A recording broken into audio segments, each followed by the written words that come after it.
में। तो ये जो एपिलेप्सी वर्ड आया है वो ग्रीक ओरिजिन से है, जिसका मतलब है कि सीज कर लेना, पोजेस कर लेना या एफिलिक्ट कर लेना, यानी किसी के वश में आ जाना या किसी को वश में कर लेना। तो वहां से ये वर्ड बना है एपिलेप्सी। तो ये जो जनरलाइज टॉनिक क्लॉनिक सीजर है, इसको हम 3 फेज में डिवाइड करते हैं।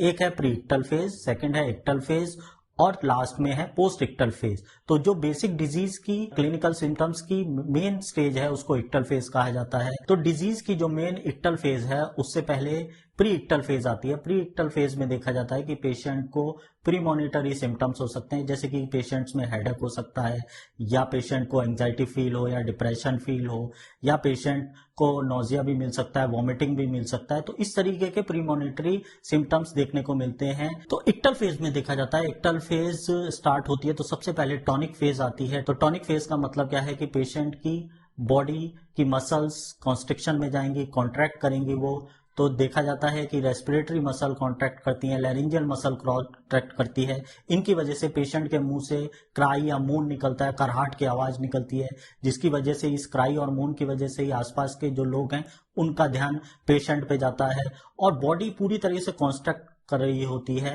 तो उसकी वजह से पेशेंट क्या होता है, सिटिंग या स्टैंडिंग पोजीशन से फॉल डाउन करता है जमीन पे। इसमें सडन फॉल नहीं होता, धीमे धीमे बॉडी कॉन्स्ट्रिक्शन में जारी होती है और धीमे धीमे बैंड करता हुआ पेशेंट जमीन पे गिर जाता है। साथ ही साथ क्योंकि ये लैरिंजियल मसल्स कॉन्स्ट्रिक्शन में गई हैं और पेशेंट का जॉ फिक्स्ड हो जाता है, जॉ भिग जाता है, इसकी वजह से उसके मुंह में स्लाइवा का कलेक्शन होने लगता है। और इसके बाद जब क्लॉनिक फेज आती है तो यही स्लाइवा ड्रूल करके बाहर आता है, यानी ड्रूलिंग ऑफ स्लाइवा अपने को देखने को मिलेगा। साथ ही साथ जब ये दांत भिंच रहे होते हैं तो कई बार पेशेंट में जीभ भी कट सकती है, टंग बाइट हो सकती है पेशेंट में, और ये देखा जाता है कि साइडवेज में आपको टंग बाइट देखने को मिलेगी। अब इस फेज में यदि आप पेशेंट का हार्ट रेट या ब्लड प्रेशर मेजर करेंगे तो वो बढ़ा हुआ आएगा, और इसके अलावा हो सकता है कि पेशेंट में आपको साइनोसिस भी देखने को मिले। ये जो फेज है लगभग 15 से 20 सेकंड चलती है। अब इसके बाद पेशेंट में क्लॉनिक फेज स्टार्ट होती है। क्लॉनिक फेज में बेसिकली क्या होता है, पेशेंट की मसल्स रिदमिकली कॉन्स्ट्रिक्शन और रिलैक्सेशन में जाती हैं, जिसकी वजह से बॉडी में पेशेंट के आपको ट्रेमर देखने को मिलेंगे, जिसको हम दौरों का रूप कहते हैं, और ये लगभग 1 मिनट चलती है। बार बार पेशेंट के हाथ पांव कॉन्स्ट्रिक्शन में जा रहे होते हैं, फिंगर कॉन्स्ट्रिक्शन में जा रही होती हैं और बार बार रिलैक्स कर रहे होते हैं, और हो सकता है कि पेशेंट में यूरिनरी इनकंटिनेंस आपको देखने को मिले।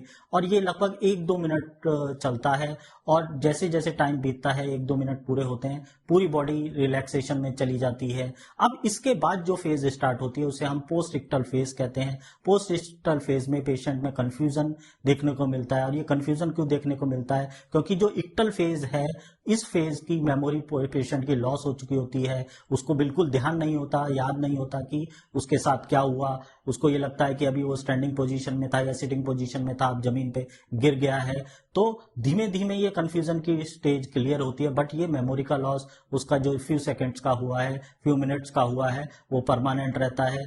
तो आपको ये जानना जरूरी है एज ए डॉक्टर कि जब ये पेशेंट आएगा तो बिकॉज पेशेंट की मेमोरी नहीं है इस इवेंट की, तो ज्यादातर जो उसके साथ में लोग होंगे वही आपको डिफाइन करेंगे कि पेशेंट में ये हुआ है।